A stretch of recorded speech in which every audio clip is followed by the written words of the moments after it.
Wa ida balago palyujawiju di mana geus balik kawinkeun. Wa ida balago walam yujawiju fa asobau ismun fa innama itmu ala abihi. Di mana budak geus balik teu dikawinkeun akhirna berbuat dosa tinu sarupa nu layakna kudu geus kawin. Boncengan,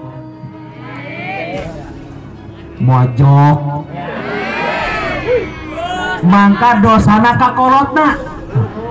Bapana beres berjamaah isya, sholat witir, wirid, dikir, sholat tasbih, sholat hajat, tapi ngalir dosa ka bapak. Di mana ti anak nuker mojok. Lamun dina hadis anu sanes nama pa inama ismu alaihima, dosana kadua anana. Budak nu ngalakukeunana dosa, bapana ge dosa gara-gara teu ngawinkeun.